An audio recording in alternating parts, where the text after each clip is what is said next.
How to have fun anytime, anywhere. Step 1. Go to ChumbaCasino.com. ChumbaCasino.com. Got it. Step 2. Collect your welcome bonus. Come to Papa welcome bonus. Step 3. Play hundreds of casino-style games for free. That's a lot of games. All for free? Step 4. Unleash your excitement. Woohoo! Chumba Casino has been delivering thrills for over a decade. So claim your free welcome bonus now and live the Chumba life. Visit ChumbaCasino.com. No purchase necessary. VGW Group. Void where prohibited by law. 21 plus. Terms and conditions apply.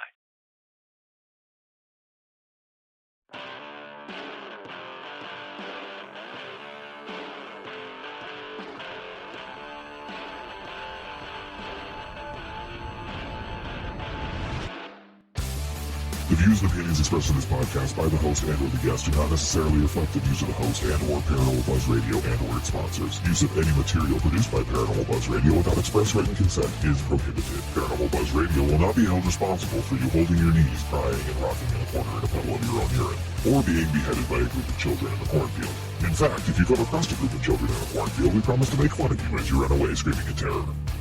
Listener discretion is advised.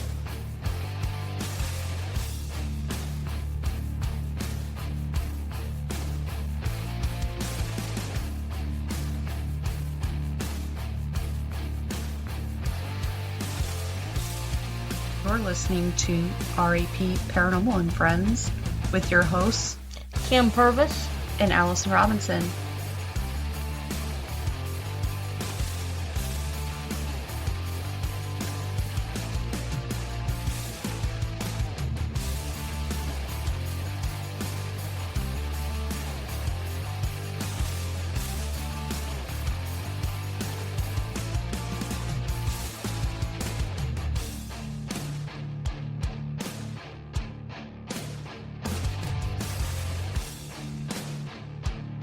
Make sure to check us out on our Facebook pages, RAP Paranormal and Friends and RAP Paranormal Busters, for up-to-date show information and events.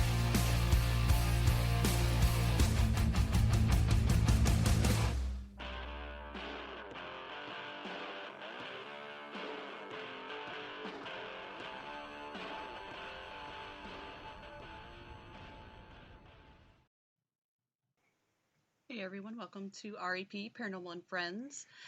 We have a special guest for you. He is Colin Wilson's bibliographer. He's also the founder of Colin's Archive at the University of Nottingham. And he has also written 2 novels, a book of nonsense verses, and many studies on Colin Wilson's work. And then also has out, excuse me, had to get that out of there. Introducing the Occult as well, that just came out, I believe, in December. So please welcome Colin Stanley to the show. How are you? I'm fine, thanks. Yes, thank you for having me. Oh, yes, absolutely. So can you kind of tell us first what made you become a writer, and how did you get involved with being the bibliographer for Colin Wilson?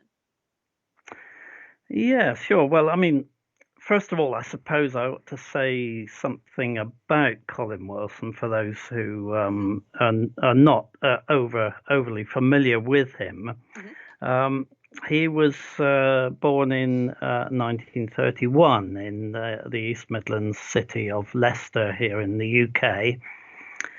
And he moved to London aged 19 in 1951, and whilst drifting in and out of several unrewarding jobs, menial tasks, he was continually working and reworking on a novel that was eventually published as A Ritual in the Dark in 1960.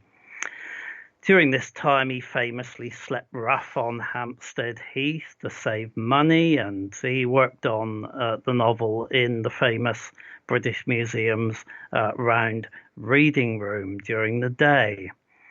But on Christmas Day in 1954, he hit upon the idea for what became his first and probably his most famous book, The Outsider, which is a psycho-philosophical study of alienation in Modern Literature and Thought. Mm-hmm. And this was published in May 1956 to tremendous critical acclaim and has never been out of print since, either here or in the States. Mm-hmm. He then moved with his girlfriend Joy to Cornwall in the west of England, where he settled down for the next 55 years, producing an awe-inspiring body of work, to be honest.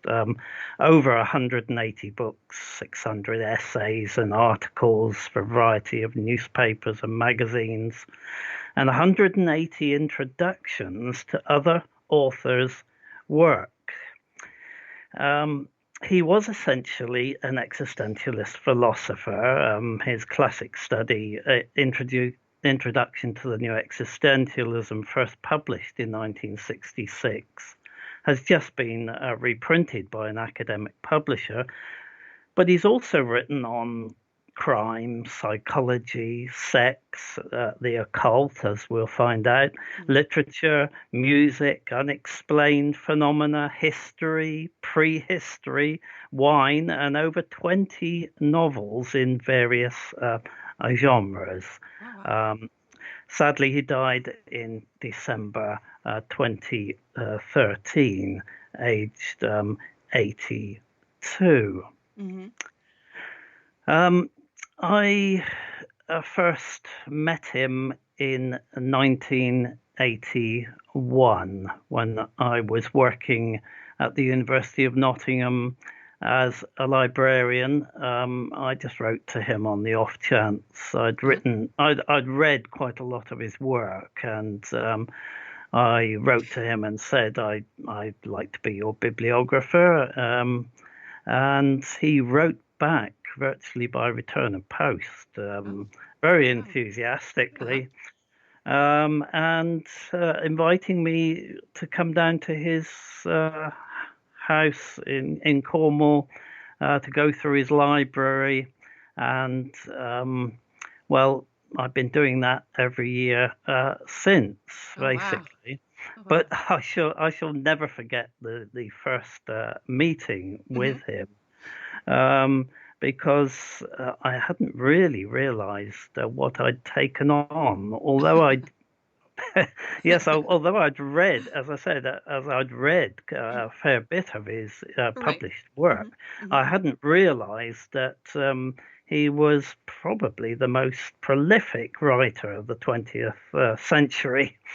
And as I sat at his dining table and he piled up all his work beside me, I began to think, oh, goodness me, what on earth have I taken on here? Yeah. And, over the years, to be honest, I've struggled to keep up with him, a fact that amused him greatly. But I did knuckle down, and I think I produced adequate bibliography of his work. And then I went on to write various students' guides to various aspects of his work. I did one on his Outsider cycle of books, one on the Occult trilogy, one on his existential criticism, and then a fourth on his psychology. So yes, he's kept me very busy over the years. Yeah, I'd say so. How did you decide what went into introducing the occult? Because it seems like he has so much that he's written about witchcraft and all that kind of stuff. How did you figure out which ones you wanted to put into this? Well, as I said, he'd written over 180 introductions to other authors' books. I struggle to think of another author who's written more. And let's not forget that he was a full-time professional writer, and time was money to him. And for him to dedicate so much time to the promotion of other authors' work, often without any thought of reward. A lot of these introductions would have been done just as favors. It's a testament to how generous a person he was. And these are not just hastily scribbled paragraphs relying on his name for an endorsement. These are very significant essays. And so when I came to put together the book, I tried to choose a variety of subjects, and I tried to choose the more in-depth introductions. For example, in the 1980s, he was asked by a publishing company, Aquarium Press, to suggest and introduce some classic works on the occult, and he chose Catherine Crowe's The Night Side of Nature and Sir William Barrett's Deathbed Visions. And these formed volumes 1 and 2 of the Colin Wilson Library of the Paranormal.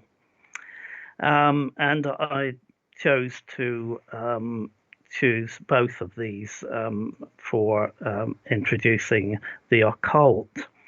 And he was also a great advocate of the work of the dowser T.C. Lethbridge. And although they never met, Lethbridge died just before Wilson contacted him in the early 70s. Colin wrote about him extensively in the second of his occult trilogy books, Mysteries, and went on then to write introductions to Lethbridge's The Power of the Pendulum and The Essential T.C. Lethbridge. The former has been reprinted in this book. But you can look through this book and you can read Colin Wilson on magic, on witchcraft, on exorcism, ghosts, poltergeists, Loch Ness Monster, the afterlife, dowsing, and much, much more. It does show his encyclopedic knowledge of the subject. Step into the world of power, loyalty, and luck. I'm gonna make him an offer he can't refuse. With family, cannolis, and spins mean everything. Now, you wanna get mixed up in the family business. Introducing The Godfather at ChumbaCasino.com. Test your luck in the shadowy world of The Godfather slot. Someday, I will call upon you to do a service for me. Play The Godfather now at ChumbaCasino.com. Welcome to the family. No purchase necessary. VGW Group. Void where prohibited by law. 21 plus. Terms and conditions apply. Connect to the world with the special Turkish Airlines fares. Book your flight before August 10th and take the advantage of great deals. Fly to the most exciting destinations with the award-winning airline that flies to more countries than any other. Terms and conditions apply. For more details, visit TurkishAirlines.com. Turkish Airlines. Widen your world. Do you have a favorite subject of his? I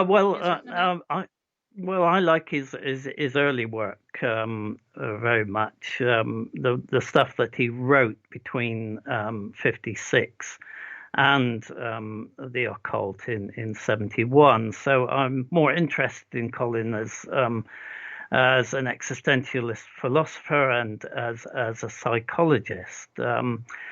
And when he was commissioned to write this extraordinary book, The Occult, in the late 1960s, a lot of people were very surprised. They thought, he was selling out somewhat. He was downgrading himself from a philosopher to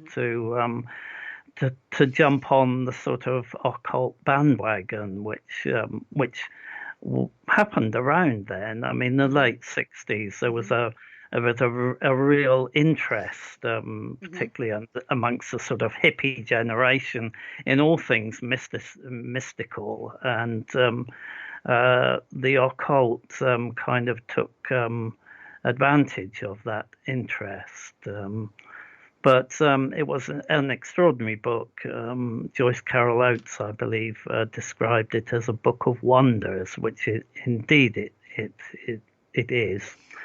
And it inspired him to go on and write these other two books, Mysteries, in 78, I believe, and then Beyond the Occult in 1988, which became known as his Occult trilogy. When he was asked shortly before he died, which he thought was his most important book, he did say Beyond the Occult, and he stuck to that.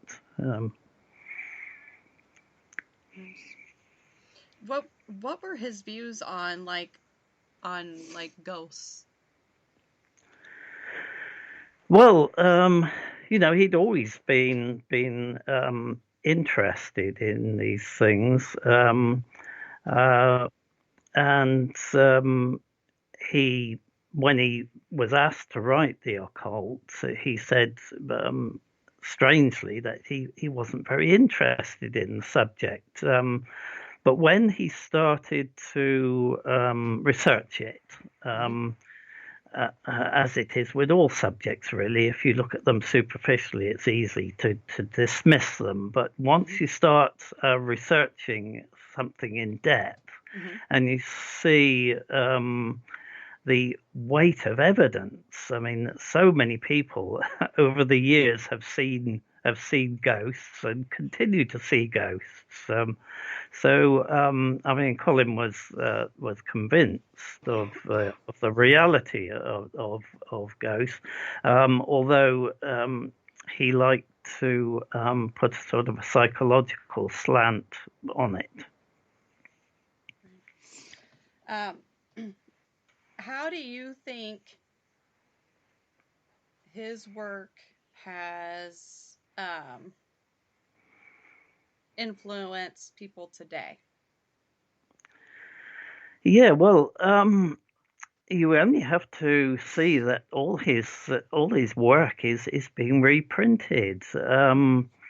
All the early novels that he wrote, and let's not forget that he considered his novels to be almost as more important than his non-fiction work, because basically they put his philosophical ideas into practice. So he rated his novels very highly, and he was very much in the sort of continental tradition of existentialism, the philosopher novelist, I suppose. Someone like Sartre, who wrote novels as well as non-fiction works. So all those have been reprinted. All the Occult trilogy, I don't think the Occult has ever been out of print, and The Outsider, of course, has never been out of print. The Outsider cycle of books, which was Religion and the Rebel, The Age of Defeat, Strength to Dream, Origins of Sexual Impulse, and Beyond the Occult, Beyond the Outsider, they've all been reprinted. So you can see that although Colin himself admitted that he did write too much, I mean, over 180 books, there's going to be a lot of ephemeral stuff in there, and they've all kind of faded away. But there's this bare bones of his work, which has lasted and remains to this day, and is much discussed. And as you probably know, I've convened 2 international Colin Wilson conferences here at the University of Nottingham. And so people have been coming from all over the world, scholars, academics, fans, to these conferences, and there is no end of things for them to discuss because Colin was a polymath and he wrote on so many different subjects, and so you've got really free reign as to what you can talk about. Right. I've always said to my speakers at these conferences that you can talk about whatever subject you like as long as Colin would have found it interesting. And we've had some very, very enlightening conferences. Now, did you say that's annually or biannually? They're biannually, but we had one. The first one was in 2016. The second one was in 2018.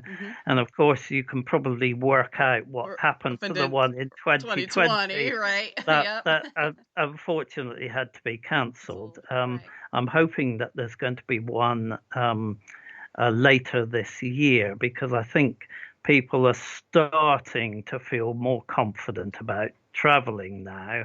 And as I just explained, most of the delegates come from abroad, from America, from Australia, New Zealand, all over the place. Japan, Colin is very highly regarded in Japan. Oh wow, okay. In fact, there are more titles of his work in print in Japanese than there are in English. Wow. Yeah, that's interesting. Yeah. Very interesting. Yes, I mean, Colin used to go there occasionally, and one day he'd be in a city centre in Tokyo or something, signing copies of his books for the general public, and the next day he'd be at some university, lecturing to students. So he was seen as both a popular and an academic writer in Japan, something which could never happen in England. You could never be both. You either have to be one or the other. I think things are a little bit more liberal where you are in America. You're quite happy to accept that people can, be academics and popular writers as well. Right. Yes. Now, introducing the occult. This came out in December, right? It did, yes. I launched it at a bookshop in London, Watkins Bookshop, and a specialist occult bookshop in London on December the 8th. We had a short talk, and then I signed copies of the book. And I'm back to London again next week to do another talk about Colin and the occult. Oh, very well. So you're keeping kind of busy with this, so that's good. Yes, indeed. Yeah, hope also doing some talks later in the year on Colin's first novel, which I mentioned earlier, Ritual in the Dark. It's a big London novel, and I should go down to London and do some talks about that for various organisations and libraries. Very cool. Now, your book can be purchased on Amazon, and then you had the John Hunt Publishing. I'm right. Yes, that's it. I believe I found it at Barnes and Noble also here in the States. So. Oh yeah, well, I mean, they've got worldwide distribution. John Hunt. It's actually published by Axis Mundi, who are part of the John Hunt setup, who are now apparently owned by Watkins Publishing. So I struggle to keep up with these publishers. They're always sort of taking over each other, right, left, and center. Yeah, right, exactly. Now, do you have are you on social media at all? So if our listeners want to see what you're up to or Yes, come to indeed. any of your events? I have a Facebook page. Okay. That's just my name, Colin Stanley. And I also administer the Colin Wilson RIP Facebook page. Okay. So if anyone is interested in Colin, they should really try and subscribe to that page. Okay. Perfect. And I should also mention that there is to be a 4-part feature film about Colin coming out at any time now. It's due out sometime this month. I'm not sure where it's going to be shown. The fact that it's in 4 parts probably means that it's going to be on television. It's directed by Jason Figgis and produced by John West. They have produced lots of films on occult topics in the past, and so that is definitely something to look out for in the future. Yes, absolutely. I wonder if it's like a 4-part thing. I wonder if maybe it would come out. Well, it might be on TV, but I wonder sometimes, they do those things on like Netflix and things too. So I wonder maybe. It's possible. I don't know at the moment how they're going to distribute it. They haven't said. They're still finalizing, the final post-production things that they have to do. And then they'll presumably let me know. I think they're going to have a premiere somewhere here in the UK, but I don't know any more details apart from that, except that I was asked to, take part in it as one of the talking heads, and also other experts like Gary Lachman, who's written that fantastic book on Colin called Beyond the Robot, and people like Philip Pullman. He's very much influenced by Colin, and he'll be on the film as well, talking about him. So something to look forward to, I think. Yes. We'll just have to kind of keep our eyes out, or if you hear anything, let me know, and then I can also post the information too, so that way that I'm sure a lot of our listeners will be intrigued to watch that. So. Yeah. Yes, good. Yes. Well, thank you for joining us. It was a pleasure talking to you about all these fascinating works. Now everybody will need to just go and check out the book, Introducing the Occult. We'll post everything on our social media as to where you can purchase this book, and then we'll also be posting your information as well. So if anybody wants to follow you, see what you're up to, or follow the Colin Wilson's page for more information, we'll post that as well. So that way everybody can stay tuned and see what is up, and maybe then they can find out also about that 4-part feature there. So yes. So thank you, Colin, for joining us. It was a pleasure. Pleasure. Thank you very much. Looking for excitement? Chumba Casino is here. Play anytime, play anywhere. Play on the train, play at the store, play at home, play when you're bored. Play today for your chance to win and get daily bonuses when you log in. So what are you waiting for? Don't delay. Chumba Casino is free to play. Experience social gameplay like never before. Go to Chumba Casino right now to play hundreds of games, including online slots, bingo, Slingo, and more. Live the Chumba life at ChumbaCasino.com. No purchase necessary. VGW Group. Void where prohibited by law. 21 plus. Terms and conditions apply. Connect to the world with the special Turkish Airlines fares. Book your flight before August 10th and take the advantage of great deals. Fly to the most exciting destinations with the award-winning airline that flies to more countries than any other. Terms and conditions apply. For more details, visit TurkishAirlines.com. Turkish Airlines. Widen your world.